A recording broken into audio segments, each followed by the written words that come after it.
காங்கிரஸ் தகுதிக்கு மீறி ஆசைப்படுறாங்கன்னு ஒரு ஆர்குமெண்ட் வைக்கிறாங்க. அதுக்கு தகுந்த மாதிரி கேளுங்க. அது திமுக தெரியும். அதான் 25 நிறுத்திட்டாங்க. சம்மர் ஹாலிடேஸ் வந்தாச்சு, நம்ம ஜிடி ஹாலிடேஸும் வந்தாச்சு. GT holidays, south India's #1 travel brand. ஈஸியாக ஜெயிக்க வேண்டிய மேட்சை அப்படி இப்படின்னு போராடி காம்ப்ளிகேட் பண்ணி உருட்டி பெரட்டி கடைசியாக அந்த எல்லை கோட்டை தொடுவாங்க. சிஎஸ்கே ஒட்டி ஒரு வசனம் ஒன்று படத்தில் வைப்பாங்க. கிட்டத்தட்ட காங்கிரஸ் அந்த மாதிரியான ஒரு ஃபார்முலாவுக்கு தான் கையில் எடுத்த மாதிரி தெரியுது. இந்த முறை தானே விஜய் வந்திருக்காரு. அது மட்டும் தான் ஃபேக்டர். ராகுல் காந்தியுடைய குரல் நம்ம புது ஆப்ஷனை எக்ஸ்ப்ளோர் பண்ணலான்ற அவருடைய மைண்ட் செட்ல இருந்து தான் இவங்க பேசுற மாதிரி தானே இருக்கு. கடைசியா இது தனிப்பட்ட கருத்துலாம் இனிமேல் நம்ம கிடையாதுன்னு தானே எடுத்துக்க வேண்டியது. எந்த இடத்திலாவது தாவேகாவுடன் கூட்டணி செல்ல வேண்டும் என்று அங்கீகரிக்கப்பட்ட தலைவர்கள் சொன்னார்களா? ஆனா மாநில தலைமை மீறி சில விஷயங்களை பண்றாங்கல்ல, அதுக்கு தானே அவர் மேல நடவடிக்கை எடுக்கிறதுக்கு பரிந்துரைக்கிறாங்க. ஆனா அந்த கருத்துக்கு போய் ராகுல் காந்தி மனசுல விதைச்சிட்டாங்கல்ல. அல்டிமேட் கோல் கிரீஷ் ஜோடங்கர் பேசுறது அப்படிதான் சார் எடுத்துக்க வேண்டியது. பிரச்சனைகள் செய்வதனால் பாதிப்பு உள்ளாயிருக்கும்னா கூட்டணி பாதிப்பு ஆயிருக்கணுமே, ஆகலையே. கிட்டத்தட்ட ஆனது கடைசி நேரத்துல காப்பாற்றப்பட்டிருக்குங்கிறது தானே இப்போ என்னன்னா, திரு கிரீஷ் ஜோடங்கர் அந்த பேச்சுவார்த்தை குழு பேசிட்டு வெளியில வந்து செல்ல பெருந்தகை உறுதியான கூட்டணி அப்படின்னு சொல்றாரு. பக்கத்துல தான் அவர் நிக்கிறாரு. கூட்டணி அழகே அதாங்க. ஆளுக்கு சொல்லுவாங்க எண்ட் ஆஃப் தி டே முதலமைச்சர் என்ன நினைக்கிறாரு? எண்ட் ஆஃப் தி டே இங்க தலைவர் செல்வ பெருந்தகை வந்து கூட்டணிக்கான பேச்சுவார்த்தை நடந்து 25ங்கிறது உறுதி ஆயிடுச்சா இல்லையா? அதுக்கப்புறம் கூடயா குறைவாங்கிறதா இப்ப கன்ஃபார்ம் ஆகணும். ஜோடங்கருடைய அந்த தொகுதி பங்கீட்டு பேச்சுவார்த்தை குழு இது எல்லாமே ஏதோ தோல்வி அடைஞ்சிருச்சு இல்ல சார்? அந்த இடத்துல தான் உள்ள வராரு. அப்படி கிடையாது. இதுல இந்த நம்பர்ஸ் 25, 28, 29 நம்பர்ஸ் எல்லாம் தாண்டி வேற ஏதோ ஒரு காங்கிரஸ் திமுக கூட்டணிக்குள்ள ஏதோ ஒரு சலசலப்பு இருக்கிற மாதிரி. ஏன்னா ராகுல் காந்தியோட மைண்ட் செட் இப்ப சமீபத்துல நிறைய பத்திரிகையாளர் சொல்றது, ஈவன் அவரோட பிறந்தநாள் வாழ்த்துக்கள் சொன்னதுல ஆரம்பிச்சு இந்தியாவின் ஒற்றை நம்பிக்கை ஜனநாயக தலைவர் ராகுல் காந்தி மட்டும்தான். அவர் விருப்பம் எதுவோ அதுதான் வந்து இந்த மண்ணில் நடக்கும். அவர் விருப்பப்படி தான் இந்த மண்ணுக்கான அரசியல் தீர்மானிக்கப்படும். அவர் தான் இந்த மண்ணுடைய ஒற்றை நம்பிக்கை. எனவே அவர் விருப்பப்படி தான் திமுக கூட்டணியும் அமைக்கப்படுகிறது. அவருக்கு பிடிக்காதது வந்து இந்த கட்சியில நடந்துரும். நீங்க சொல்றதே நாங்க எங்களுடைய தலைவரை இழிவுபடுத்துவது. காங்கிரஸ் தகுதிக்கு மீறி ஆசைப்படுறாங்கன்னு ஒரு ஆர்குமெண்ட் வைக்கிறாங்க. அதுக்கு தகுந்த மாதிரி கேளுங்க. அது திமுக தெரியும். அதான் 25 நிறுத்திட்டாங்களே. அதான் 28 வந்துட்டாங்கல்ல. i5 Housing and Properties தேடுத விடுங்க, தேர்வு செய்யலாம். வாங்க. கால் 9962557557. இப்போது புதிய அறிமுகம் ஆச்சி ஹோட்டல் சாம்பார் 50 கிராம் ரூபாய் 20 மட்டுமே. நியூஸ் கிளிட்ஸ் நேயர்களுக்கு வணக்கம். இன்றைய சிறப்பு நேர்காணல் நம்மோடு தமிழ்நாடு இளைஞர் காங்கிரசின் பொதுச் செயலாளர் திரு அலிமல் புகாரி நம்மோடு இணைந்திருக்கிறார். அவரை வரவேற்று நிகழ்ச்சிக்கு போகலாம். சார் வணக்கம் சார். ஒரு படத்தில் ஒரு வசனம் வந்து ஒன்று இருக்குது, இந்த மாதிரி ஈஸியாக ஜெயிக்க வேண்டிய மேட்சை அப்படி இப்படின்னு போராடி காம்ப்ளிகேட் பண்ணி உருட்டி பெரட்டி கடைசியாக அந்த எல்லை கோட்டை தொடுவாங்க அப்படின்னு ஒரு சிஎஸ்கே ஒட்டி ஒரு வசனம் ஒன்று படத்தில் வைப்பாங்க. கிட்டத்தட்ட காங்கிரஸ் அந்த மாதிரியான ஒரு ஃபார்முலாவுக்கு தான் கையில் எடுத்த மாதிரி தெரியுது. என்னதான் நடக்குது? ஜனநாயகத்தில் ஒன்று சொல்லுவாங்க. அது என்னன்னா, ஜனநாயகத்தில் உள்ள அழகே வந்து ஒரே கருத்தில் ஒரே மாதிரி நின்று எல்லாரும் போயிடக்கூடாது. எல்லா கருத்துள்ளவங்களையும் கேட்டு அப்போ தான் எல்லாருக்கும் ஒரு திருப்திப்பட்டு கடைசியாக ஒரு முடிவுக்கு வரும். அதுதான் ஜனநாயகம். இதுக்கு முன்னாடி வரைக்கும் எல்லா கருத்துக்களும் வாங்கப்பட்டது தான். 2021லையும் சரி 24லையும் சரி எல்லாம் நடந்தது தான். எல்லா கூட்டணியும் பேசப்பட்டது தான். தொகுதி பங்கீடு நடந்தது தான். இந்த முறை மட்டும் என்ன இவ்வளவு சலசலப்புகள், இவ்வளவு கரார்? இந்த முறை தானே விஜய் வந்திருக்காரு. அது மட்டும் தான் ஃபேக்டரா? ஃபேக்டர். ஆப்ஷன் ஓப்பன் ஆக போய் தான் ஆளாளுக்கு ஒன்று பேச, நம்ம ஏன் இப்படி போனோம், இப்படி போனால் என்ன அப்படிங்கிற பேச்சு வர்றதுனால தானே இந்த இஷ்யூ வந்தது. அவர் தகுதியானவரா இல்லையாங்கிறது கேட்டிங்கன்னா அது ஒரு 2 மணி நேரம் பேசுவேன். அது வேற. நீங்கள் கேட்ட கேள்விக்கு பதில் சொல்கிறேன். அப்படி ஒரு ஏதோ ஒரு இடத்துல ஒரு பிம்பமோ ஒரு பேசு பொருளோ ஒரு சிந்தனையோ போனால் என்ன, ஆமாம் வச்சா என்ன, அவர் தான் நம்மளை பண்ணுறாரு இப்படி பண்ணுறாரு, அவங்க கேட்ட கேள்விக்கு பதில் சொன்னால் நம்ம வேறு மாதிரி சொல்லலாம். ஏன் நம்ம ஒரு 100 வருஷம் கிராண்ட் ஓல்டு பார்ட்டி நம்ம போய் வந்து நம்ம தலைமையில் அவர் வராருன்னு சொன்னால் கூட எனக்கு நல்லா இருக்கு ஏன்னு சொல்லலாம். அதுனா அது நம்மள அங்கீகரிச்சாருன்னு அவர் சொல்கிறதுன்னு நம்ம கேட்குறதுலாம் அப்பாற்பட்டது. ஆனால் அவனுக்கு பேச்சுன்னு ஒன்று வந்துருச்சு இல்லை. ஒரே நேரத்தில் ஆரம்பிக்கிறாரு ஒரு பெரிய மக்கள் செல்வா கூட. பழைய கட்சிகளே சீமான் மாதிரி ஆளுங்களே வந்து தாவேகா உடைய மாநாட்டுக்கு வந்து பார்க்கிங் கொடுத்த இடத்துல தான் ஒரு மாநாடு நடத்துகிறாரு. இத்தனை வருஷமாக நடத்தின கட்சி அவர் ஒரே நாளில் அவ்வளோ பெரிய மாநாடு நடத்துகிறாரு. ஸோ இதெல்லாம் காட்டி இப்படிலாம் இருக்குது இப்படிலாம் இருக்குன்னு ஒரு ஒரு மாய பிம்பம் அதை அப்படியே காட்டி வந்ததுனால ஒரு பேசு பொருளும் இருந்துச்சு. சரி ரைட்டு, இப்போ உங்களுக்கு அது மாதிரி எண்ணம் இருக்கா, வாங்க டெல்லிக்கு வாங்க, நீங்களும் உங்கள் கருத்தை சொல்லுங்கள், போங்க சைலண்டாக இருங்க, நாங்கள் முடிவு பண்ணி சொல்கிறோம் அப்படின்னு சொன்னாங்க. கொஞ்சம் பேர் அது கட்டுப்படலை. அது போங்க சைலண்டாக இருங்கன்னா அது தலைவர் செல்வ பெருந்தகை கரெக்டாக சொன்னார். யாராக இருந்தாலும் எம்பியாக இருந்தாலும் எம்எல்ஏவாக இருந்தாலும் அவங்க தேசிய தலைமைக்கும் அப்பாற்பட்டவங்கலாம் கிடையாது, தேசிய கட்டுப்பட்டு இருக்கணும் அப்படின்னு சொன்னார். அதை மீறி கொஞ்சம் பேசினாங்க. அதுக்கேற்ற அளவில் கொஞ்சம் அப்படியே பேசி அவர்களை சரி செய்யப்பட்டுச்சு.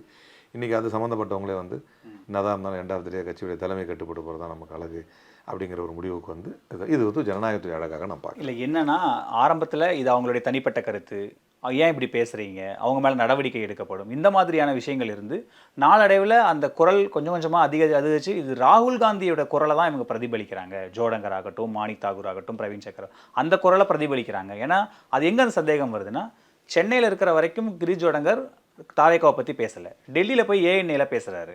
ஸோ அப்படிங்கும்போது ராகுல் காந்தியோடைய ஒப்புதல் இல்லாமல் அவர் என்ன பேசுகிறாருன்னு தெரியாமல் தாவேக்கா எங்களை அங்கீகரிக்குதுன்னு சொல்லாமல் சில இடங்களில் அவர் தாவேக்காங்கிற கேள்வி இல்லாத இடத்துலையும் கூட ஒரு தாவேக்கா பதங்களை பயன்படுத்துகிறார் ஆங்கில நாளேடுகளுக்கு. ஸோ அப்படி இருக்கும்போது இது ராகுல் காந்தியுடைய குரல், நம்ம புது ஆப்ஷனை எக்ஸ்ப்ளோர் பண்ணலான்ற அவருடைய மைண்ட் செட்லேருந்து தானே இவங்க பேசுகிற மாதிரி தானே இருக்குது. கடைசியாக இது தனிப்பட்ட கருத்தெல்லாம் இனிமேல் நம்ம கிடையாதுன்னு தானே எடுத்துக்க வேண்டியது இருக்குது. இங்கே தான் ஒரு வித்தியாசம் இருக்குது. மாநில கட்சிகளை பொறுத்த வரைக்கும் கிரவுண்ட் ரியாலிட்டி என்ன, நீ ஒரு ஸ்டேட்மெண்ட்டை சொல்கிற, டேய் இதை மனசில் வச்சு தானே சொன்னேன் அப்படின்னு சொல்கிற முழு புரிதல் வந்து மாநில கட்சிகளுக்கு ஈஸியாக கிடச்சிரும். இங்கே ஒரு இஷ்யூ நடக்குது, அந்த இஷ்யூவை நீங்களாம் ஒரே மாதிரி தான் அண்டர்ஸ்டாண்ட் பண்ணுவீங்க, நான் ஒரே மாதிரி அண்டர்ஸ்டாண்ட் பண்ணுவேன்.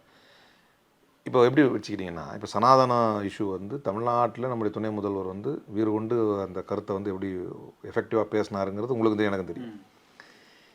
நார்த் இந்தியாவில் இருக்கிற ஒரு காங்கிரஸ் பர்சனே அதை விமர்சிச்சாங்க. எப்படி விமர்சிக்கிறாரு அப்படின்னா, இவர் ஏதாவது ஒன்று பேசுகிறாரு, அதை எங்களுக்கு வந்து இங்கே இந்து ஓட்ஸ் பாதிக்குது அப்படிங்கிற மாதிரி சொல்கிறாங்க. இப்போ இங்கே தான் வந்து 2 பேரும் ஒரே அலையன்ஸில் இருந்தாலும் இதில் என்ன சொல்ல வர்றேன் அப்படின்னா, சோடங்கரும் இங்கே இந்த ஸ்டேட்டில் உள்ளவர் கிடையாது, ராகுல் காந்தி அல்டிமேட்டாக இந்த ஸ்டேட்டில் உள்ளவங்க கிடையாது. ஒரு நேஷனல் பார்ட்டியில் வந்து பல்வேறு கருத்துக்களை சுமந்து கொண்டு நான் சொல்கிறது சரி, நான் கட்சி நல்லதுக்காக தான் சொல்கிறேன்னு 4 கருத்தை 4 மாதிரி கொண்டு போய் தலைவர்கள்ட்ட சொல்லுவாங்க.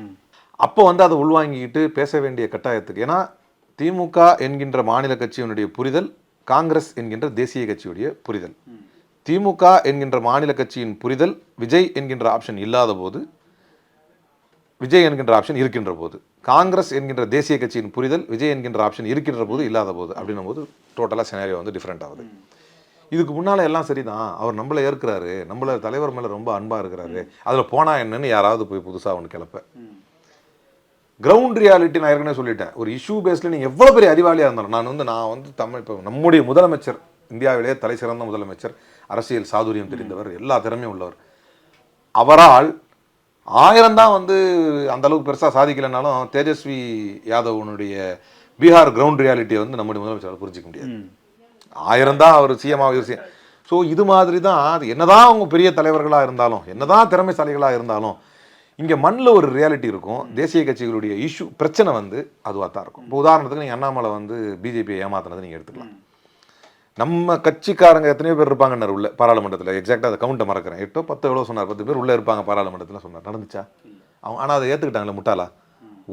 உலகம் பூரா சாணக்கியன்னு சொன்னாங்களே, அந்த சாணக்கியனுக்கே ஆப்படிச்சாப்பில் அண்ணாமலை இப்போ அப்படி தான் எடுத்துக்க முடியும். என்னன்னா அது என்னன்னா ஸ்டேட் ரியாலிட்டிங்கிறது வேற, சொல்லப்படக்கூடிய செய்தி அவங்க உள்ள எடுத்துக்கிறதுங்கிறது வேற. ஆனால் எனக்கு இங்கே ஒரு குறுக்கீடு என்னன்னா, அது இவங்க நீங்கள் பலதரப்பட்ட கருத்து போகலாம், எல்லா மாநிலத்திலிருந்தும் எல்லா கூட்டணி காம்பினேஷன்லேருந்து சோஷியல் ஒர்க்கிங்லேருந்து எல்லாமே போய் தலைமைக்கு போகலாம்.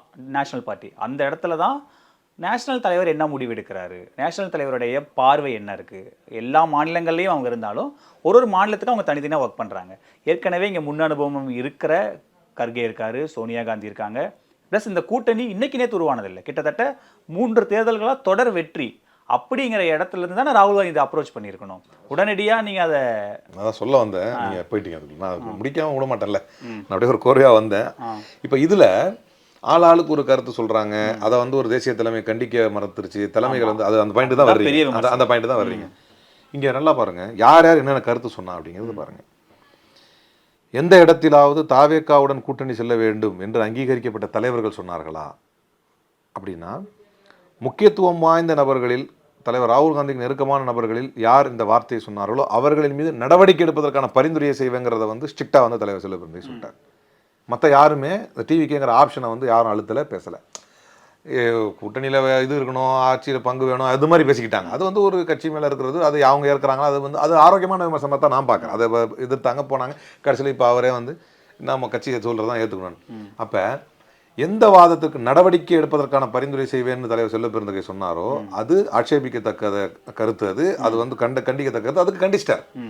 ஆனால் அதுக்காக அவர் போய் சந்திச்சார், அது கருத்து சொன்னாருங்கிறதுக்காகவே அவருடைய இத்தனை நாள் ஒரு ட்ராக் இருந்திருக்கும். இவ்வளோ நாள் அவரும் பல தியாகம் பண்ணி கட்சிக்கிட்ட வந்திருக்காரு. இந்த ஒரு வார்த்தை சொல்லிட்டாரு, தூக்கி வெளியே போட்டுற முடியாது. ஆனால் அவரை கண்டிக்கிறாங்க. அவர் பதிலுக்கு ஏதாவது தலைவரை பேசினாரா? பேச முடியாது. அப்போ தான் கண்டிக்கப்பட்டவர் என்பது அவருக்கும் தெரியும். அவருடைய கருத்தை கட்சியின் மாநில தலைமை ஏற்றுக்கொள்ளவில்லை என்பது அவருக்கும் தெரியும். அவருடைய கட்சியை வந்து மாநில தலைமை வந்து அங்கீகரித்து தேசிய தலைமைக்கு அனுப்பவில்லை என்பது அவருக்கும் தெரியும். மற்றபடி தானும் இந்த கட்சியில் இருக்கிறவங்களுக்காக சில கருத்துக்கள் சொன்னாரே தவிர நேரடியாக அதில் மோத முடியாது. ஆனா மாநில தலைமை மீறி சில விஷயங்களை பண்றாங்கல்ல, அதுக்கு தானே அவர் மேல நடவடிக்கை எடுக்கிறதுக்கு பரிந்துரைக்கிறாங்க. ஆனா அந்த கருத்துக்கு பேர் ராகுல் காந்தி மனசுல விதைச்சிட்டாங்கல்ல. அல்டிமேட் கோல் கிரீஷ் ஜோடங்கர் பேசுறது அப்படிதான் சார் எடுத்துக்க வேண்டியது. அதுக்கு தான் இவ்வளவு விளக்கம் கொடுத்தோம். கிரீஷ் ஜோடங்கர் பேசுவது என்பது இங்க வந்து தலைவர் செல்வ பெருந்தகை வந்து அதிகாரப்பூர்வமான தலைமையாக இருக்கலாம். ஆனால் இன்னும் பல பல முக்கிய நிர்வாகிகள் மூத்த தலைவர்கள் இருக்கிறாங்க. அவர்களும் சில கருத்துக்களை சொல்வார்கள். அந்த கருத்துக்களை ஏற்றுக்கொண்ட பிரதிபலிப்பாகத்தான் அதை பார்க்க முடியும். அதுக்கு இன்னும் ஒரு படி மேலே போனால் தலைவர் செல்வ பெருந்தகை சொல்லிட்டு அதோடைய சொந்த கருத்துன்னு. அதுக்கு காரணம் தான். ஏன் அதோடைய சொந்த கருத்து அப்படின்னா, முடிவு எடுப்பது சம்பந்தமாகவோ கூட்டணி சம்பந்தமாகவோ 1000 தான் இருந்தாலும் அஃபீஷியலாக அனௌன்ஸ் பண்ண வேண்டியது தேசிய தலைமையின் மூலமாக மாநில தலைவர் தான். அப்போ அது கருத்து அப்படின்னு சொன்னார். சொந்த கருத்துங்கிறது வந்து அதை தட்டி கழிக்கிறதுக்காக இல்லை, அவருக்கும் ஒரு கருத்து. அது எதனால வந்துச்சுங்கிற ரீசன் நான் சொல்லிட்டேன். ஒருத்தர் அது தேசிய கட்சியில் இருக்கக்கூடிய இஷ்யூஸ், அதெல்லாம் தேசிய கட்சியிலேயே இருக்கக்கூடிய தவிர்க்க முடியாத சில சங்கடங்கள்ல இதுவும் ஒண்ணு. என்னன்னா அந்த கருத்துக்கள் வரும்போது அவர் பேசுறாரு. அப்போ சார் நீங்க சொல்ற பாயிண்ட் புரியுது. எல்லா பலதரப்பட்ட குரல், பல குரல் எல்லாமே வரும். ஆனா இது எல்லாத்தையும் முட்டுக்கட்டையே இது எல்லாத்துக்கும் கடிவாளம் போட வேண்டியது யாரு? ராகுல் காந்தி தான். நீங்க எல்லாரும் டெல்லியில போய் எல்லா தலைவர்களும் பாத்தீங்க. எல்லாருடைய கருத்துக்களையும் அங்கதான் சொல்றேன். கடிவாளங்கிறது என்னன்னா நடவடிக்கை எடுக்கணுங்கிறீங்க. நடவடிக்கை கூட கிடையாது. என்ன செய்யணும்?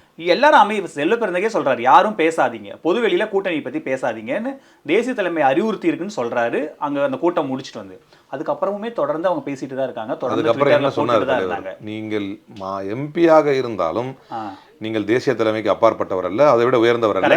நான் நம்ம அதெல்லாம் விமர்சனம் சார். ஆனா அவர் பண்ற வேலையை பண்ணிட்டு தானே இருந்தாரு. முடிச்சிட்டாருல. இப்ப முடிச்சாரு சார். இந்த பிரச்சனை இன்னைக்கு ஆல்மோஸ்ட் செட்டில்ட் ஆகிற இடத்துல வந்து முடிச்சிருக்காரு. ஆனா பிரச்சனைகள் செய்வதனால் பாதிப்பு உள்ளாயிருக்கும்னா கூட்டணி பாதிப்பு ஆயிருக்கணுமே, ஆகலையே. கிட்டத்தட்ட ஆனது கடைசி நேரத்துல காப்பாற்றப்பட்டிருக்குங்கிறது தானே இப்போ. அதுதான் மற்றவர்கள் கிளப்பி விட்டது. அங்கதான் நீங்க நிக்கணும். கிட்டத்தட்ட ஆயிருச்சுங்கிறதே ஒரு ஏற்புடைய வாதம் கிடையாது. ஏன்னா குழு அமைக்கப்படுது. இது நீங்க சொல்றது மீடியால இதெல்லாம் ஓடிக்கிட்டு இருக்குது. சும்மா அர்த்தமில்லாத கக்கூஸ் கிறுக்கல்கள் ஒரு பக்கம் நடந்துகிட்டு இருக்கு. இங்கேருந்து கனிமொழி போறாங்க, திரும்ப அங்கேருந்து வந்து எங்களுக்கு இன்னும் கூட்டணி நாங்கள் வந்து குழு அமைச்சிட்டோம், திமுக கூப்பிடலன்னாங்க. உடனே திமுக வந்து 23 தேதி என்னமோ சொன்னாங்க. அவங்க சொல்லிட்டாங்க நாங்கள் இந்த தேதியில் ஆரம்பிக்கிறோன்னு. ஆரம்பித்தாங்க, வந்தாங்க, பேசினாங்க. எனக்கு இது பத்தலை அப்படின்னு போனாங்க, திரும்ப வந்தாங்க. திரும்ப இப்போ லாஸ்ட்டாக தலைவர் ப. சிதம்பரம் வந்தார். தலைவர் வீட்டில் ஃபங்க்ஷனு, அப்புறம் திரும்ப இங்கே வந்துட்டு போனார். கரெக்டாக தானே போயிட்டுருக்கு.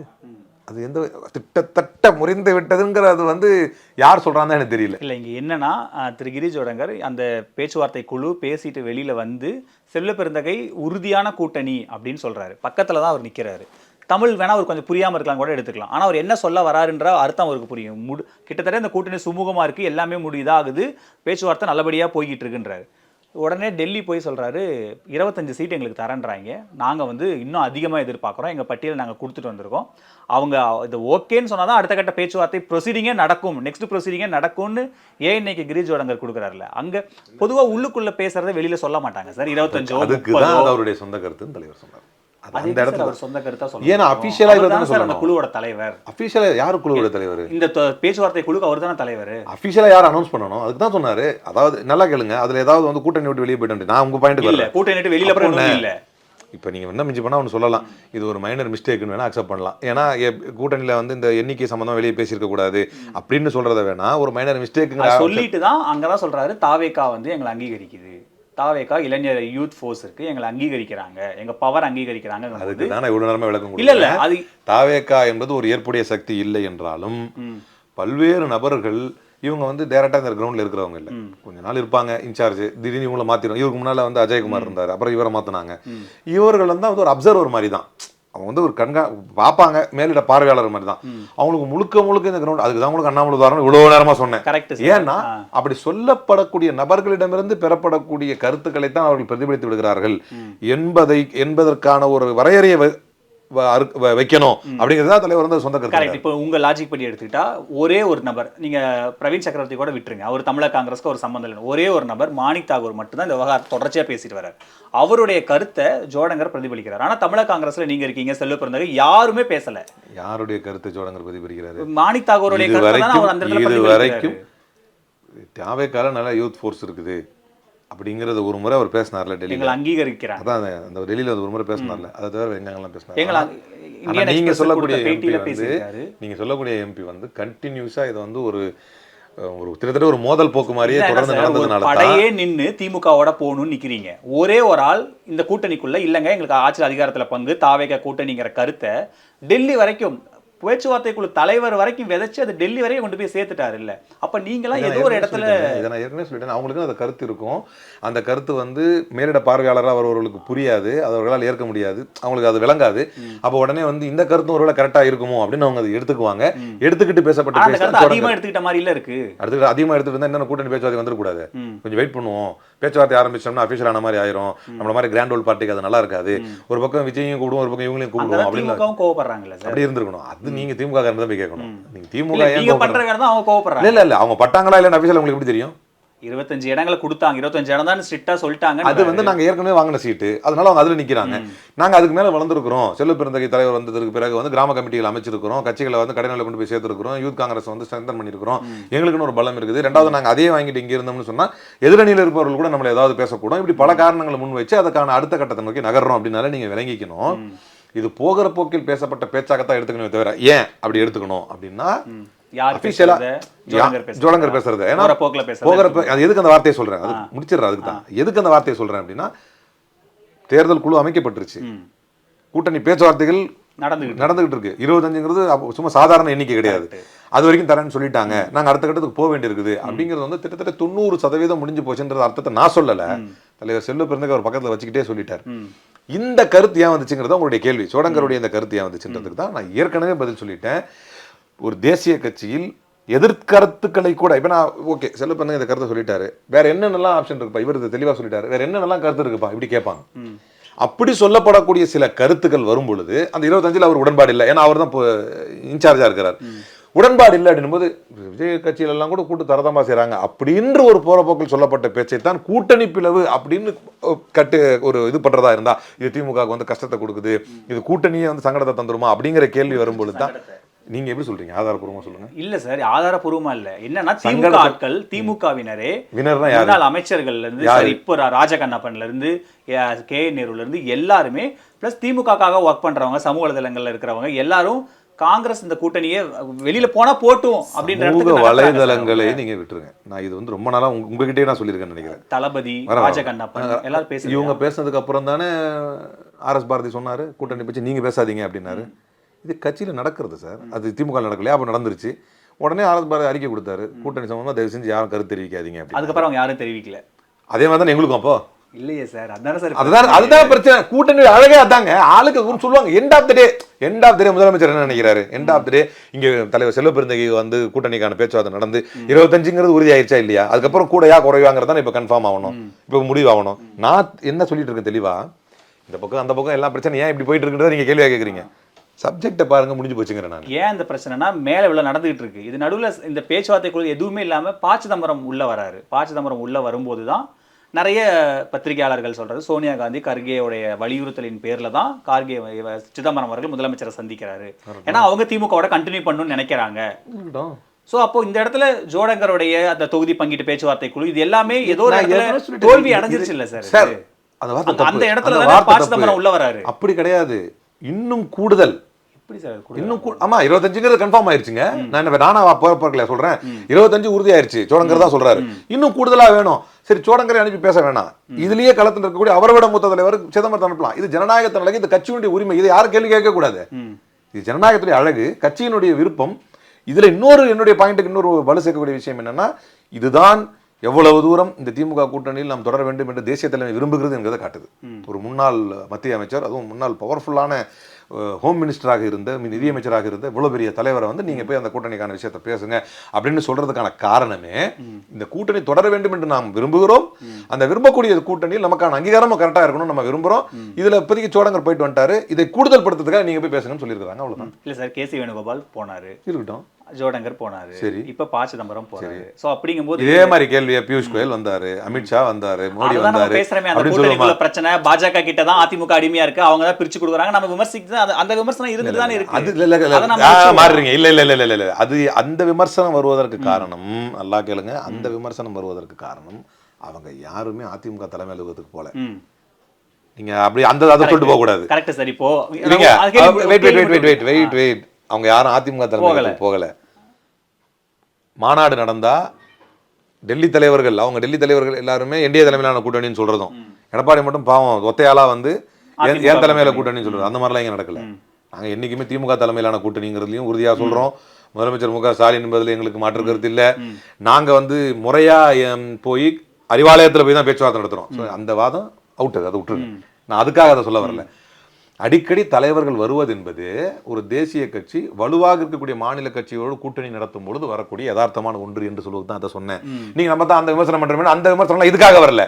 நான் சொன்ன அந்த விஷயங்களுக்காக வந்துச்சு. அவங்க தலைமையகத்துக்கு போல, அவங்க அந்த எடப்பாடியை வந்து சிஎம் ப்ரொஜெக்ட் பண்ணல, அவங்க அதிமுக தலைமையிலான கூட்டணி என்பது ஏத்துக்கல, அதுக்காக தான் அந்த விமர்சனம் வந்துச்சு. இங்க அப்படி கிடையாது. ஸோ இது ரெண்டும் ஏற்புடைய அல்லாத ஒரு ஒப்பீடு. இது அது ஏற்புடையதல்ல. நான் சொல்வது ஒரு தேசிய கட்சி அந்த தேசிய கட்சியை விட மாநிலத்தில் பலமாக இருக்கக்கூடிய ஒரு மாநில கட்சியோடு கூட்டணி பேச்சுவார்த்தை நடத்தும் பொழுது பல்வேறு கட்ட தலைவர்கள் வருவது யதார்த்தம். அதுக்கான அந்த உதாரணத்தை சொன்னேன். எனவே தலைவர்கள் வரத்தான் செய்வாங்க.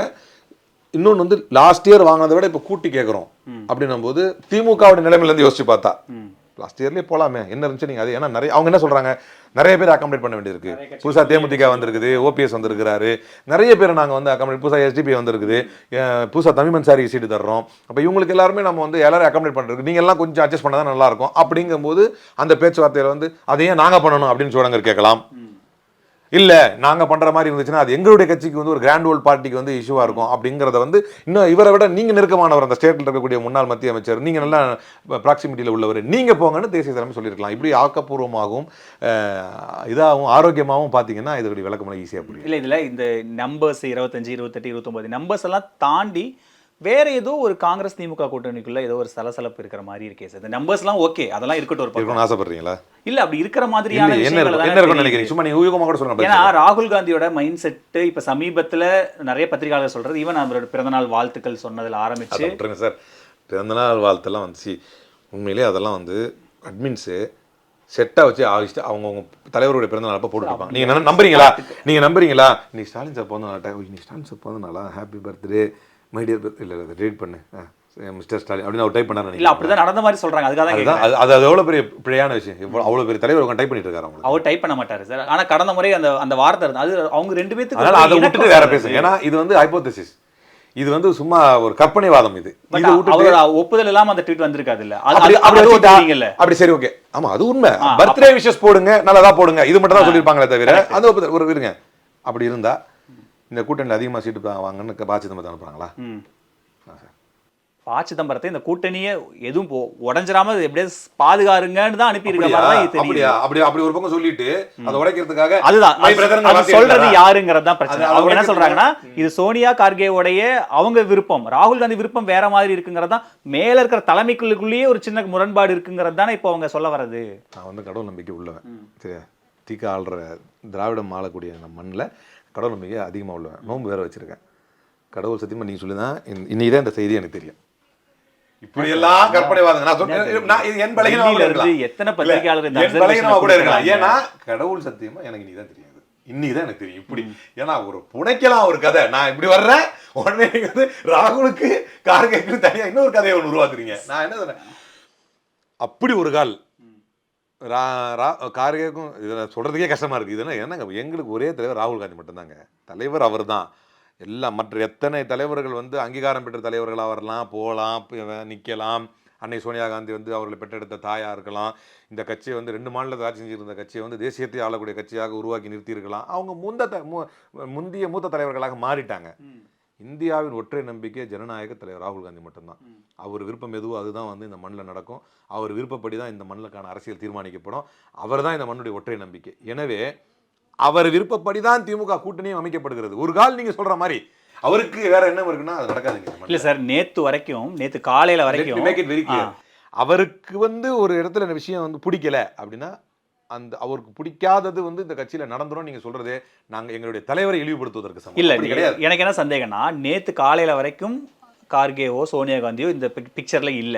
நேற்று காலையில் இந்த வீடியோ கான்ஃபரன்சிங் ஆலோசனை, அதுக்கப்புறம் ப. சிதம்பரத்துக்கு தகவல், ப. சிதம்பரம் முதலமைச்சரை சந்திக்கிறாங்க, கூட செல்வ பெருந்தகையும் போறாங்க. ஸோ இந்த காட்சிகள்லாம் வரும்போது அப்போ அவங்க சோனியா எல்லாம் கைமீறி போற மாதிரி இருக்கு, சோனியா காந்தி உள்ள தலையிட்டாக வேண்டிய நெருக்கடி வருதுன்ற இடத்துக்கு தானே வர மாதிரி இருக்கு. நான் வேற டோன்ல சொல்லிட்டே வரேன். இந்த காட்சியின்படி 25 சீட் செட் ஆயிருச்சு.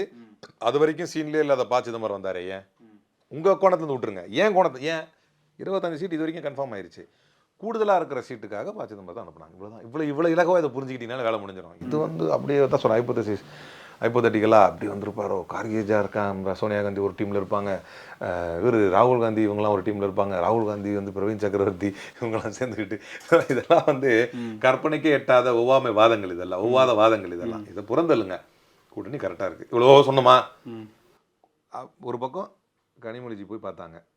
அடுத்தது நாங்கள் ரெடியாக தான் இருக்கிறோம், இன்னும் திமுக தான் கூப்பிடலன்னாங்க. உடனே திமுக டேட் அறிவிச்சாங்க. இடையில இந்த தளபதி அவங்களாம் பேசுனாங்க, அதுக்கு அவங்கள கண்டிச்சிட்டாங்க. இங்கே நம்ம கட்சியில் இவங்களை கண்டிச்சிட்டாங்க. முடிஞ்சு போச்சு, ஸ்டாப் பண்ணுங்க, ஸ்டாப் பண்ணியாச்சு. அதுக்கப்புறம் கூட்டணி பேச்சுவார்த்தைக்கு அழைச்சாச்சு. 25 கன்ஃபார்ம் ஆயிடுச்சு. அவர் வெளியே 25 பத்தலை அப்படின்னாரு. அவர் சொன்ன அந்த ஒற்றை வார்த்தை நீங்கள் கேட்டீங்க, அது ஒரு மைனர் மிஸ்டேக்கை கூட நம்ம எடுத்துக்கலாம். அதனால தான் தலைவர் அந்த மாதிரி சொன்னாருன்னு விளக்கம் கொடுத்துட்டேன். அதுக்கு பிறகு இதை கூடுதல் ஆக்கணும்னா இனிமேல் சோழங்கர் போனால் சரி வருமா என்னன்னு தெரியலையே, நம்ம சிதம்பரத்தை அனுப்புவோம் அப்படின்னு அனுப்பப்பட்டதாக நீங்கள் நினச்சிக்கிட்டீங்கன்னா, நீங்கள் ஏற்றுக்கலன்னா நான் சொல்கிறேன் இதான் நடந்தது, நீங்கள் ஏற்றுக்கலாம் கூட அந்த ஆங்கிள் வந்துட்டீங்கன்னா அது கொஸ்டினே முடிஞ்சு போச்சு. இப்போ நீங்கள் ஹைப்போதட்டிக்கலாக இப்படி இருந்திருக்குமோ, கார்கே அவங்க சீனில் வரல. சீனில் எப்போ வர்றாங்க? கொடுக்கப்பட்டுச்சு 25, ஏற்கனவே கொடுத்தது இத்தனைக்கும். இன்னும் சொல்லப்போனால் பல்வேறு மாநிலங்களில் வாக்கு திருட்டின் மூலமாக காங்கிரஸ் பலகீனப்படுத்தப்பட்டிருந்தாலும் கூட இந்த மாநிலம் ஏற்கனவே கொடுக்கப்பட்ட சீட்டு தந்திருக்கப்படுவது என்பதே முதல் படியில் ஒரு மகிழ்ச்சியான விஷயம். ஆனால் அப்படி இல்லை, காங்கிரஸ் என்னைக்கும் வலுவாக தான் இருந்திருக்குது. பாஜக தான் ஜனநாயக விரோத போக்கில் வாக்குகளை திருடுவது, பெண்களுக்கு 10,000 கொடுப்பது, இந்த மாதிரிலாம் கொடுத்து இந்த வாக்கு எடுத்தாங்க. மற்றபடி தமிழ்நாட்டில் தலைவர் ராகுல் காந்திக்குன்னு ஒரு தனியாக கிரேஸ் இருக்குது. எனவே இதை ஏற்றுக்க முடியாதுன்னு சொல்கிறது ஒரு காங்கிரஸ்காரனா ஏற்புடைய வாதம். அதை நீங்கள் சொல்லாதீங்க, ப. சிதம்பரம் சொல்லட்டும், இன்னும் கொஞ்சம் நல்லா இருக்கும் அப்படின்னு அனுப்பி விட்டுருக்கலாம். அவ்வளோதான் முடிஞ்சு போச்சு. இல்லை, நீங்கள் அதை ரொம்ப சிம்பிளாக, அதை ரொம்ப சிம்பிளிஃபை பண்ணி சொல்கிறீங்க. ஏன்னா இல்லை நீங்கள் அப்படி எடுத்து போயிடாதீங்க. நான் சிம்பிளிஃபை பண்ணி நானா சொல்லிட்டு போல, உங்களுக்கு நீங்கள் அதை ரொம்ப ஹார்டன் பண்ணி எடுத்துட்டு நீங்கள் தான் எனக்கு ஆதாரம் கொடுக்கணும். நான் சிம்பிளிஃபை பண்ணி எதில் சொல்கிறேன்னா, கூட்டணி இன்டாக்டாக இருக்குது, வாய்ப்பு இருந்தால் இன்னைக்கு ஈவினிங்குள்ளே அறிவிப்பு பண்ணுறோம். அதை நோக்கி தான் போய்கிட்டு இருக்கோம். நான் சொல்கிறத நோக்கி இம்ப்ரூவ்மெண்ட் இருக்குது. நீங்கள் சொல்கிறத நோக்கினா விலைக்கு தான் வந்திருக்கணும். அல்லது ஒரு இல்லை, இப்போது எங்கன்னா இந்த பிரச்சனையுடைய அந்த ஜோடங்கர் 25 இடங்கள் அப்படின்னு சொல்லி நாங்கள் அதிக இடங்கள் கேட்டிருக்கோங்க, தாராளமாக கேட்கலாம். ஏன்னா நீங்கள் முன்னாடி 2016 41 இடம் வாங்கினீங்க, இப்போ நீங்கள் 25 நாங்கள் குறைச்சிருக்கோம், அதனால் நாங்கள் அதிகப்படுத்தி கேட்குறோன்ற லாஜிக் இருக்குது, அது எனக்கு புரியுது. 25 தான் நாங்கள் அதிகப்படுத்தி கேட்குறோங்க, அவங்க 25 தரேன்னு சொல்லியிருக்காங்க. அடுத்த கட்ட பேச்சுவார்த்தை நடக்குங்கன்றதா இந்த பிரச்சனையே கிடையாது. பேச்சுவார்த்தை நடக்குது போல இருக்குன்னு முடிச்சிடும். ஆனால் அவர் அடுத்தடுத்து செயினை போட்டுக்கிட்டே இருக்காரு. இதுக்கு நாங்கள் கொடுத்த பட்டியலை ஏற்றுக்கிட்டாதான் நெக்ஸ்ட் ப்ரொசீடிங் நடக்கும்னு சொல்கிறாரு. அப்புறம் நான் சொன்ன மாதிரி தாவேக்காவை பற்றி பேசுகிறாரு. அது இனிமே தான் தெரியும் நமக்கு. அடுத்த ப்ரொசீடிங் நடந்து சிதம்பரம் அதுதான். அப்போ அடுத்த ப்ரொசீடிங் நடக்காது. ஒரு டெட்லாக்ல நின்னதுனால அந்த டெட்லாக் ஓபன் பண்றதுக்காக தான் ப. சிதம்பரத்தை சோனியாவோட தலையீட்டுல அனுப்புறாங்க. அதுதாங்க தப்பு. இருக்கட்டாங்க, ஒரு கட்சியுடைய சாதுரியங்க அது. ஒருத்தர் சாதுரியமா அழகா சொல்லட்டுமா, தளபதி எம்எல்ஏ தானே. இப்போ அவர் இந்த கூட்டணி பேச்சுவார்த்தையில் ஒரு ஆளா போடுறதுக்கு திமுகவுக்கு அதிகாரம் இருக்கான்னு இருக்கு. இப்போ செய்வாங்களா அது மாதிரி தான் இதுவும். அதாவது ஒரு விஷயம் ஒரு கருத்து சொல்லிட்டாங்க, திரும்ப அவரையே கூட்டு உட்கார வச்சு இன்னும் முடியாத நேரம் போயிட்டாரு அப்படின்னு சொன்னால் நல்லா இருக்காதுன்னு கூட தேசிய தலைமை நினச்சிருக்கலாம். நான் நினச்சிருக்கலான்ற ஹைப்போதட்டிக்கலாக நான் சொல்கிற பதிலாம் ஆதாரப்பூர்வமானது, லாஜிக்கு நெருக்கமானது. நான் எதை வச்சு சொல்கிறேன் அப்படின்னா, அடுத்த கட்டங்களை நோக்கி நகருதில்ல கூட்டணி. இல்ல 28 கிட்டத்தட்ட இப்போ ப. சிதம்பரம் உள்ள வந்ததுக்கு அப்புறம் இந்த கூட்டணி நேத்துல இருந்து என்ன சொல்றாங்கன்னா, அவர் உள்ள வந்ததுக்கு அப்புறம் இந்த கூட்டணியே காப்பாற்றப்பட்டிருக்குங்கிற ஸ்டேட்மெண்ட் உண்மைதானே? நிறைவடைஞ்சிருக்குன்னு சொல்லலாம். காப்பாற்றப்பட்டிருக்குன்னு ஏங்க நான் என்ன சொல்றேன்னா, குழு அமைச்சு கூப்பிடலன்னாங்க, காங்கிரஸ் தவிர எல்லா கூட்டணிக்கும் அழைப்பு, ஐயோ அப்படின்னு சிதம்பரம் வந்திருந்தாரா காப்பாற்றப்பட்டிருக்குன்னு நீங்கள் சொல்லலாம். எங்கள் அழைப்பு கொடுத்தாச்சு, அதுவும் கரெக்டாக சொன்னார் அவர். நாங்கள் இப்போது குழு அமைச்சிட்டோம், இன்னும் எங்களை திமுக கூப்பிடலன்னு சொல்லி மறுநாள் அவங்க இல்லை டேட் அறிவிச்சாச்சு, அந்த டேட்டில் வருவாங்க எல்லாரும் அப்படின்னு சொல்லியாச்சு. அந்த டேட்டுக்கு போயாச்சு, பேசியாச்சு, 25 கன்ஃபார்ம் பண்ணியாச்சு. நான் என்ன கேட்குறேன்னா, 25ங்கிறது போன தேர்தலில் கொடுத்த சீட்டு அப்படிங்கிற அடிப்படையில் ஒரு டீசெண்டான ஸ்கோர் தானே. ஒருவேளை அப்படியே போயிருந்தா கூட கூட்டணி காப்பாற்றப்பட்டது தானே. உங்கள் வாதப்படி வர்றேன், கூட்டணியில் 25க்கும் கூடுதலான சீட்டுகள் பெறுவதற்கான ஒரு வாய்ப்பு, நிறைவு அடைவதற்கான ஒரு வாய்ப்பு தலைவர் சிதம்பரத்துடைய இன்டர்ஃபியரன்ஸ்னால, இன்டர்வியூனால நடந்துச்சு அப்படின்னு நீங்க சொன்னீங்கன்னா எவ்வளவு அழகா இருக்கு. ஆனா என்னன்னா, காங்கிரஸ் இந்த இடத்துல என்னன்னா, காங்கிரஸ் தகுதிக்கு மீறி ஆசைப்படுறாங்கன்னு ஒரு ஆர்குமெண்ட் வைக்கிறாங்களே. இது இதை நான் பதில் சொல்வதற்கு தவிர்க்கிறேன். எங்கள் தகுதி என்ன அப்படின்னு அவங்க பலம் என்னன்னு தெரிஞ்சுக்கிட்டு அதுக்கு தகுந்த மாதிரி கேளுங்க. அது திமுகவுக்கு தெரியும். அதான் 25 நிறுத்திட்டாங்களே. அதான் 28 வந்துட்டாங்கல்ல. பாருங்க வரும் பாருங்க. ஓகே. இந்த வீடியோ போடும்போது அனௌன்ஸ்மென்ட் நான் ஏற்கனவே சொல்லிட்டேன் 25. இப்போ நாங்க கடந்த இதுல எங்களுடைய தகுதி என்னங்க 25. அப்ப நீங்க 25 கொடுத்தாலுமே எங்களுக்கு ஓகே தானே. அப்படி பார்த்தா ஒரு வாதப்படி நான் வந்து தலைமையுடைய அங்கீகாரத்தை சொல்லல, நீங்க இப்படி ஆர்குமெண்ட் சேர்க்க நான் அதை சொல்றேன். அப்படி பார்த்தா கடந்த முறை வந்ததே நாங்க ரீடைன் பண்ணிருக்கிறோமே அட்லீஸ்ட். சரி இம்ப்ரூவ் ஆகல அப்படின்னு வச்சுக்கிட்டாலும் லாஸ்ட் டைம் கொடுத்ததை ரீடைன் பண்ணிருக்கோம் தான் அர்த்தம் ஆகுது. அதுவும் லாஸ்ட் டைம் கொடுத்தது இந்த முறை நீங்க ரீடைன் பண்ணீங்கனாலே நீங்க வளர்ந்துருக்கீங்கன்னு அர்த்தம். ஏன் இன்ன பிற கூட்டணி கட்சிகளுடைய சீட்டுகளை குறைத்திருக்கு. நீங்க உங்க ஆங்கிள் சொல்றீங்க, நீங்க திமுக ஆங்கிள் வச்சு பாருங்களேன். இவங்க விஜயை காட்டி மிரட்டி 3 சீட்டு அதிகமா வாங்கிட்டாங்கன்னு திமுகவை வீக்கெண்ட் பண்ணி பர்செப்ஷனா அவங்கள அடிப்பாங்கல்ல, அதுக்கு காங்கிரஸ் இடம் கொடுக்குறீங்கல்ல. அது எங்களுக்கு தேவையில்லாதது இல்லை. நீங்க திரும்ப இப்போ எப்படின்னா எங்க கட்சிக்கு ஒரு கேள்வி கேட்குறீங்க. உங்க கூட்டணி வரும்போது எல்லாத்தையும் எல்லா ஆஸ்பெக்ட் தான் சார் பார்க்கணும். திமுக எல்லாத்தையும் தானே பார்க்குறாங்க, நீங்களும் அதே மாதிரி கூட்டணியோட பலத்தையும் தானே பார்க்கணும். யார் தலைமையில் இப்போ யார் தலைமையில் கூட்டணி? திமுக தலைமையில் அவங்க தான் எல்லாத்தையும் பார்ப்பாங்க. நாங்க வந்து ஐயோ உங்களுக்கு ஒரு சீட்டு கம்மியாகி போச்சு, நாங்கள் 3 சீட்டு கரெக்ட். அவங்க கூட்டணி திருமாவளவன் அவர்கள் செய்தியாளர் சந்திப்பில் சொல்றாரு, பாஜகவை வீழ்த்தணும்னு நாங்க தொடர்ச்சியா அந்த புள்ளியில இருக்கோம், இந்த முறை நாங்க நெகோசியேட் பண்ற இடத்துல கூட இல்ல அப்படின்ற இடத்துக்கு அவங்க தள்ளுறாங்க. ஐஎம்எல் எங்களை குறைச்சுக்க சொன்னாங்க, நாங்க குறைச்சு வாங்கியிருக்கோம், இந்த கூட்டணி வெற்றின்றாரு. இந்த பிரச்சனையே இதுல காங்கிரஸ் மட்டும் தான் இவ்வளவு கரார் காட்டுறீங்க. அதுதான் நீங்க புரிஞ்சுக்கணும். அதனால தான் அண்ணன் திருமாவளவன் கட்சிக்குள் வந்து அந்த மாதிரியான இஷ்யூ இல்லை. எங்கள் கட்சிக்குள் ஏற்கனவே சொன்ன பாருங்க, அந்த பழைய அதெல்லாம் கொண்டு வந்துருங்க. அந்த வகையில் நம்ம போனா 45 கொடுப்பாரு, துணை முதல்வர் கொடுப்பாரு, அதிகாரத்தில் பங்கு கொடுப்பாரு, அது ஆவாதுன்னு சொல்லுது. முதல்ல அத்தைக்கு மீச முளைக்கிட்டோம், அது வேற கதை. அப்படிப்பட்ட ஒரு கட்சியில இருந்து இப்படிலாம் ஒரு ஆஃபர் இருக்கு என்று சொல்லப்பட்ட பிறகும் திமுக கூட்டணியில் தான் தொடர்கிறோம் அப்படின்னு உறுதியா தலைவர் செல்ல பிறந்தகை சொல்றாருல, அதுக்கு காரணம் தான். அதே அப்படி அவர் தொடர்ச்சியா பேசுறதுனால தான் இப்போ உங்க மேலேயாகட்டும் செல்ல பிறந்தகை மேலேயாகட்டும் இவங்க எதுக்கு காங்கிரஸ் கிட்டத்தட்ட திமுக ஆள் மாதிரி தான் பேசுறாங்க. இவங்க கிட்டத்தட்ட அந்த டோன்ல பேசுறாங்கங்கறதான வைக்கிறது. இத சொல்றவனுங்க எவனும் அவன் வேணா திமுகல ஏதாவது நன்மை அடைஞ்சிருக்கலாம், காங்கிரஸ் கட்சியால நன்மை அடைஞ்சிருக்கலாம். மார்க் மை வேர்ட்ஸ் தான் பேன் அந்த எழுதி வச்சுக்கங்க. ஓப்பன் சேலஞ்ச் இது. எங்கள் கட்சியில 18 எம்எல்ஏ இருக்கிறாங்க. எந்த எம்எல்ஏடும் போய் இந்த ஒரு கடிதம் இருக்குது எனக்கு கையெழுத்து போட்டுதாங்கன்னு நான் கேட்டது கிடையாது. எந்த எம்எல்ஏ கிட்டையும் ஃபோன் பண்ணி இந்த மாதிரி ஒரு விஷயம் இருக்குது எனக்கு. இப்போ நாங்கள் வந்து வழக்கறிஞர் அலுவலகம் இருக்குது, எங்களுக்கு கிட்டத்தட்ட 20-22 ஜூனியர்ஸ் இருக்கிறாங்க. ஏதாவது ஒரு போலீஸ் ஸ்டேஷன் போனாங்க, எங்க எம்எல்ஏ பேசுறாரு, இது வரைக்கும் கொடுத்தமான்னு ஒரு நாள் ஒருத்தன் விமர்சனம் வரது நீங்க உணர்றீங்கல்ல சார்? பொது வாழ்க்கையில வந்தா செருப்பு மாலையம் வரும், பூ மாலையம் வரும். விமர்சனம் பண்றோம், பண்ணிட்டு போட்டோம், வேடிக்கை பாக்குறோம். அப்ப அந்த இடத்துல தமிழக காங்கிரஸ் தலைவர் ஸ்டெபானா இருந்திருக்கணும். அந்த கட்சிக்காக தான் நிக்கிறோம். அவர் வந்து கொஞ்சம் இலகுவா போறாரு திமுக எப்படியாவது இந்த நீங்க இப்ப ஒரு கேள்வி கேட்டீங்க, திரும்ப நீங்க தான் மாறுறீங்க அதுல இருந்து. திருமாவளவன் இப்படி சொல்றாரு, பாசிசத்தை ஒழிக்கணுங்கிறதுக்காக நாங்க உறுதியா நிக்கிறோம்னு சொல்றாரு, தியாகம் எல்லாம் பண்றோம்னு சொல்றாரு, நீங்க என்ன பண்றீங்க எங்களை கேட்டீங்க. அதை சொல்லிக்கிட்டு இருந்தா இது வந்து நீங்க அனுசரிச்சு போறீங்க அப்படின்னு நீங்க தான் தப்பா அடுத்தடுத்த கேள்வி மாறுறீங்க. இல்லாச்சிக்கா இருக்கு கொஸ்டின். நீங்க அந்த கேள்வி வேணும், நான் அதுல நின்றேன். அப்போ எந்த ஆதாயமும் நீங்க என்ன சொல்றீங்க எனக்கு இல்ல, சொல்றவங்க கூட அடைஞ்சிருப்பான். அதே மாதிரிதான் திமுக ஆட்சியில் இருக்கிறாங்க. என்னைக்காவது ஒரு நாள் யார்கிட்டயாவது ஒரு போன் போட்டு ஒரு ஃபேவர் கேட்டேன் சொல்லுங்க பாப்போம். இப்ப சொல்லுங்க பாப்போம். பொது வாழ்க்கையில இருந்து போயிடுறேன், ஏதோ என்னுடைய சின்ன பொது வாழ்க்கையில இருந்து நான் அப்படியே விளையிடுறேன். இப்ப சொல்லுங்க பாப்போம். அப்ப என்ன எங்களுக்கு அண்ணன் திருமாவளவன் சொல்ற அதேதான் பாசிசத்தை எதிர்க்கணுங்கிறது உறுதியா நிக்கணும். விஜயை நம்பி போனா அரசனை நம்பி புருஷனை கைவிட்ட கதையா நடு ரோட்ல நக்கிட்டு தான் நிக்கணும் அப்படிங்கிற தெரிஞ்சதுனாலதான் இப்போ அதுவும் மாதிரி ஈஸியாக பாஜக உள்ள வருவதுக்கு அது ஒரு பெரிய காரணமாக அமைஞ்சிரும் என்பதற்காகவும் தான் நமக்கு நட்பு சக்தியா நம்ம ஆதரிக்கிறேங்கிற ஒருத்தனா எனக்கு நல்லா தெரியும். இன்னைக்கு கூட விவாத தளங்களிலே நாம காங்கிரஸ் சார்பாக பங்கேற்று தாவேக சார்பாக வருபவர்களை கடுமையான விமர்சனங்களை வைத்தால் கூட அவர்கள் நேரடியாக காங்கிரஸை விமர்சிப்பது இல்லை. அது ஏன்னு எனக்கு தெரியும். அது எனக்கு கஷ்டமாகவும் இருக்கு, எனக்கு கஷ்டமா இருக்கு. ஏன்னா விமர்சித்தா கூட கொஞ்சம் நல்லா இருக்கும், அவங்க என்னன்னா கூட்டணி வருவாங்க அப்படின்னு நம்புறாங்க.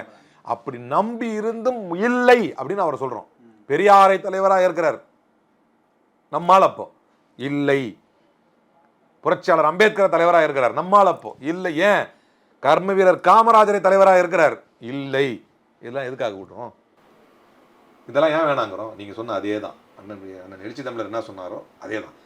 எத்தனையோ ஆப்ஷன் வேணாம், இல்லை நீங்கள் நேஷனல் பார்ட்டி தானே, இப்போ திருமாவளவன் நடத்துறாரு ஸ்டேட் பார்ட்டி, அவர் அதை சொன்னால் கூட ஓகே, நேஷனல் பார்ட்டி இங்கே உள்ள லாஸ் உங்களை எதுவுமே பெருசாக பாதிக்காது. பட் அடுத்த கட்ட பாராளுமன்ற தேர்தலுக்கு நீங்கள் இவர் சேர்த்துக்கலாம் இல்லையா? கேரளாக்கு யூஸ் ஆவார் இல்லையா சொல்கிறாங்க, பாண்டிச்சேரிக்கு யூஸ் ஆவார், ஆந்திராவில் இருக்குது, அங்கே ஜப்பானில் இருக்குது, உகாண்டாவில் இருக்குது, எல்லா இடத்துலையும் அவர் ஆள் இருக்குது, வாக்கு வந்துடும் அப்படிலாம் சொல்கிறாங்க இல்லையா? அதையெல்லாம் கூட வேணாம்னு நினைக்கிறோம் இல்லையா? இது தேசிய பாராளுமன்ற தேர்தல் இல்லையா, சட்டமன்ற தேர்தல் தானே. அப்படி பார்த்தாலும் அப்படிதான் சொல்றாங்க. ராகுல் இப்படி நினைக்கிறார், ஆள் ஒன்று எழுதுறாங்கல்ல, ராகுல் நினைக்கிறார் சட்டமன்ற தேர்தலில் நமக்கு மாநில கட்சிகளெல்லாம் ராகுல் வீழ்த்திட்டு வராரு, தேஜஸ்விக்கு அடுத்தது ஸ்டாலின், அந்த அது ஒரு விமர்சனம் இருக்கு அவர் மேல. அது அடுத்த கட்டம். நீ இந்த பாயிண்ட் அடுத்தது போயிடுறீங்க. அப்ப அந்த மாதிரி எல்லாம் ராகுல் நினைக்கிறார். நான் பாசிட்டிவா சொல்றேன், ராகுல் நினைக்கிறார் இந்த முறை வந்து விஜய் கட்சியோட சேர்ந்து நம்ம ஒரு 70 சீட்டு வாங்கிட்டோம் அப்படின்னு சொன்னா, ஒரு 50 சீட்டு வாங்கிட்டோம், ஒரு 40, அவங்க சொல்ற மாதிரி 46 சீட்டு வாங்கிட்டோம் அப்படின்னு சொன்னா, அதை வைத்து அடுத்த தேர்தலில் கூட நம்ம வந்து மேலே வந்துக்கலாம்னு நினைக்கிறாரு. இந்த தேர்தலில் நம்ம வந்து ரிஸ்க் எடுத்தாலும் பரவாயில்ல. இப்படி 1000 கற்பனைகள். இது எல்லாத்தையும் புறந்தள்ளிட்டு திமுக கூட்டணியில் இப்போ நீங்கள் என்ன, நான் என்ன கேட்குறேன், தலைவர் செல்ல பிறந்தது என்னைக்காவது இது பண்ணி பேசியிருக்காரு. ஏன்னா அவர் தான் அதுக்கான இடத்த தான் கரெக்டான ஆளை அவங்க போட்டிருக்கிறாங்க. இந்த நேரத்தில் இவர் இருக்கணும், இவர் இருந்தால் சரியா இருக்கணும்னு போட்டிருக்காங்க. அவர் அதில் கரெக்டாக போயிட்டு இருக்காரு. ஒரு கிராண்ட் ஓல்டு பார்ட்டி, பல்வேறு கட்ட தலைவர்கள், பல்வேறு கட்ட கருத்து கொண்டவர்கள் இருப்பாங்க, பேசுவாங்க. அதனால் சில சர்ச்சைகள் ஏற்படும். அது ஜனநாயகத்தின் அழகு. ஏற்பட்டது, முடிந்து விட்டது. இந்த சர்ச்சைகள் நடந்துகிட்டு இருக்கும்போதே கனிமொழி டெல்லிக்கு போகிறாங்க. காரணம், கூட்டணி தொடர்கிறது. சர்ச்சைகள் நடந்துகிட்டு இருக்கும்போதே குழு அமைக்கப்படுகிறது. திமுகவோடு கூட்டணி பேச்சுவார்த்தை நடத்துவதற்காக ஐவர் கொண்ட குழு சர்ச்சைகள் நடந்துகிட்டு இருக்கும்போதே அமைக்கப்படுகிறது. சர்ச்சைகள் நடந்து கொண்டு இருக்கும் பொழுதே நாங்கள் அமைச்சிட்டோம், அவங்க தான் என்ன கூப்பிடல. சர்ச்சைகள் நடந்துகிட்டு இருக்கும்போதே இந்த அமைச்சாச்சு வாங்க. சர்ச்சைகள் நடந்துகிட்டு இருக்கும்போதே போயாச்சு, பேசியாச்சு, 25 கன்ஃபார்ம். சர்ச்சையாக வந்து கிரிச்சோடங்கள் பேசியதற்கு பிறகு ப. சிதம்பரம் வராரு. 25 இல்லை, 8 இல்லை, 30 இல்லை அப்படின்னு இன்னும் கரெக்டாக போய்கிட்டு இருக்குது. அனைத்துமே கூட்டணியை நோக்கி சிறப்பாக போயிட்டு இருக்குது. இவ்வளவு தூரம் பல்வேறு அழைப்புகள், பல்வேறு அழுத்தங்கள் எதுவும் இருந்தாலும் நாங்கள் அசராமல் திமுக கூட்டணியை தொடர்வதற்கு காரணமே நீங்கள் சொல்வது போல் பாசிசத்தை எதிர்க்கக்கூடியதில் உறுதியாக நிற்கக்கூடிய இந்தியாவின் முதன்மை முதல்வர். காங்கிரஸ் ஆளாத மாநிலங்களில் பாசிசத்தை எதிர்க்கக்கூடியதில் முதன்மையாக இருக்கக்கூடியவர், இந்தியாவிலேயே முதன்மை முதல்வர். இந்தியாவில் உள்ள மற்ற மாநிலங்கள் அனைத்ததோடு கம்பேர் பண்ணாலும் பாஜகவின் அழுத்தத்தை பெற்றுக்கொண்டு அமுங்கி போன முதல்வர்களுக்கு முன்னால் அந்த அழுத்தத்தையே பெற்றுக்கொண்டு வரலாற்று சாதனை மிக்க முதல்வராக இருக்கக்கூடிய நம்முடைய முதல்வரின் தலைமையிலான இந்த திராவிடம் 2.0வில் நிச்சயமாக அந்த கூட்டணியில் காங்கிரஸ் அங்கம் வகிக்கும். அதில் எந்த மாற்றம். இப்போ நிறைவாக இப்போ நீங்கள் கூட்டணி சேர்ந்தா கூட இந்த சலசலப்புகள் எல்லாமே வந்து கீழே கிரவுண்ட் லெவலில் சில அஃபெக்டை ஏற்படுத்தி இருக்கு. எல்லாரும் சேர்ந்து வேலை பார்க்கறதுல ஒரு சிக்கல் இருக்கும் அப்படின்றாங்க. நாங்கள்லாம் என்னைக்காவது வாய் விட்டு ஏடா குணமாலாம் பேசியிருக்கிறோமா, தற்குறிக்கு இருக்குன்னு யாராவது பேசியிருக்கிறோமா? அப்படி பேசினவங்களே வந்து பயங்கரமா என்னமோ பிறக்கும் போதே ஒன்னாத்தான் அலையன்ஸ்ல பிறந்தவங்கிற மாதிரி ஓடிக்கிட்டு இருக்கிறாங்க. அதெல்லாம் மறந்துட்டாங்கல்ல. அப்படி பேசினாலே அண்ணன் எடப்பாடி பழனிசாமி முதல்வர் ஆக்குவதான் எங்களுடைய நோக்கம் அப்படின்னு பேசுறாருல்ல.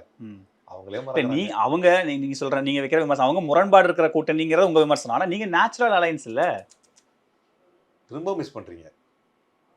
வன்மமா பேசிட்டாங்க, நேரடியா தலைவர்களையே நேரடியா வன்மமா பேசிட்டாங்க, பிரிஞ்சே நின்னுட்டாங்க. நேரடியா அவங்க சொன்ன ஜெயலலிதா கரப்ட்னு சொல்லிட்டாங்க அவங்க தேசிய தலைவர்களை. இன்னைக்கு வந்து அவங்க மாதிரி லீடர் இல்லை அப்படின்னு பாராட்டிக்கிறாங்க. நாங்க அப்படிலாம் போலியேங்கிறேன். இது வந்து அலையன்ஸ் தான், ஒரே கட்சி கிடையாது ரெண்டும். அது தனித்தனியா கட்சியா இருக்க வேண்டிய ஒரே கட்சி ஆகிக்கலாம். அலையன்ஸ் தான். அப்போ முன்ன பின்ன பேச்சுகள் வரும், சின்ன சின்ன சலசலப்புகள். அவன் பாத்தீங்களா அவன் தராங்கிறான், நீங்க என்ன இப்படி பண்றீங்க, இல்ல அவன் போறாங்கிறான், இல்ல உங்களுக்கு அவ்வளவுதாங்க என்னங்க நீங்க, இதெல்லாம் இருக்கதான் செய்யாது. அதுக்கு பேர் தான் அலையன்ஸ். ஒண்ணுமே இல்லாம சைலண்டா நேரா உள்ள போனோம், 25 கையெழுத்து போடு வந்துட்டே இருந்தா. இதுக்கு மேல அப்படிதான் இருந்ததே 2 தேர்தல்களா. அதனால அந்த பிரச்சனை என்ன. நீங்க கடந்த முறை தலைவர் அழகிரி அழுது கொண்டு வெளியே வந்தார், மறந்துட்டீங்களா? இல்ல 21 திரும்ப ப. சிதம்பரம் உள்ள வந்தாரு, பேசினாரு, எல்லாம் ஓகே. ஆனா இவ்வளவு சரசரப்புகள் இல்ல. பேசுங்க. கடந்த முறை அப்படிதான் இருந்ததுன்னு சொல்றீங்களே, இப்படி எங்களை அழுத்தம் கொடுக்குறாங்க, இது நல்லா இல்ல அப்படின்னு அழுதார் தலைவர் அழகிரி, மறந்துட்டீங்களா? அப்ப அதுக்கு என்ன அர்த்தம்? இப்ப கையெழுத்து போட்டு வரோம், ஏன் அழுதாரு? இருக்கதாங்க செய்யும் கூட்டணி பேச்சு. ஒரு ஆப்ஷன் இருக்கனால அதை எக்ஸ்ப்ளோர் பண்ணலாம்னு ஒரு முயற்சியும். நீங்க அடுத்த வேற பாயிண்ட்டுக்கு போயிட்டீங்க. இது நான் வந்து இவ்வளவு சர்ச்சை ஏன் வந்துச்சுன்னு கேட்டீங்க, அதுக்கு சொன்னேன். இவ்வளவு சர்ச்சைகள் போன மாதிரி இவ்வளவு சர்ச்சை வரல. நான் அடுத்த கூட்டணி நீங்க வந்து கையெழுத்து போட்டு வர சொல்றீங்களான்னு கேட்கும்போது தான் நீங்க வந்து அப்படிதான் இருந்துச்சு இந்த மாதிரி சொல்லும்போது நான் அதுக்கு அழகிரி ஒரு உதாரணம், தலைவர் அழகிரி உதாரணம் சொன்னேன். கூட்டணி இன்டாக்டா இருக்கு, என்னைக்குமே நம்ம சொல்றதுதான். இது வந்து வெற்றி கூட்டணி. கீழெல்லாம் ஒன்றும் கிரவுண்ட்ல ஒன்றும் இம்பாக்ட்லாம் ஒன்றும் இருக்கணும்னா அவங்களுக்கு இருக்கணுமே, அதே இல்லையே. அவங்க பாட்டுக்கு அவங்க வேலையை பார்த்து தானே இருக்கிறாங்க. இருக்காது அப்படின்றதுக்காக உதாரணம் சொல்றேன். அப்படி இருக்காது.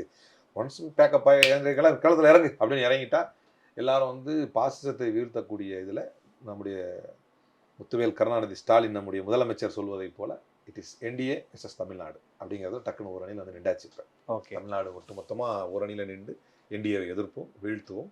நிச்சயமாக திராவிடம் 2.0 இன்னைக்கு அறிவிப்பு வந்துருமா கூட்டணி தொடர்பான? எதிர்பார்ப்போம். எதிர்பார்ப்போம். எல்லாரும் எதிர்பார்ப்போட தான் இருக்கீங்க. வரட்டும்னு காத்திருப்போன்ற மாதிரி அறிவிப்பு வரட்டும்னு காத்திருப்போம். ஏன்னா நாளையோட ராஜ்யசபாவுக்கும் நெருங்குது. ஸோ அறிவிப்பு இன்னைக்குள்ள வந்துருமா? தரும். பொறுத்திருந்து பார்ப்போம் சார். இல்லை நேரத்தை செலவழிச்சதுக்கு நன்றி சார். சம்மர் ஹாலிடேஸ் வந்தாச்சு, நம்ம ஜிடி ஹாலிடேஸும் வந்தாச்சு. GT holidays, south India's #1 travel brand. i5 housing and properties தேடுத விடுங்க, தேர்வு செய்யலாம் வாங்க. கால் 9962557557. இப்போது புதிய அறிமுகம் ஆச்சி ஹோட்டல் சாம்பார் 50 கிராம் ரூபாய் 20 மட்டுமே.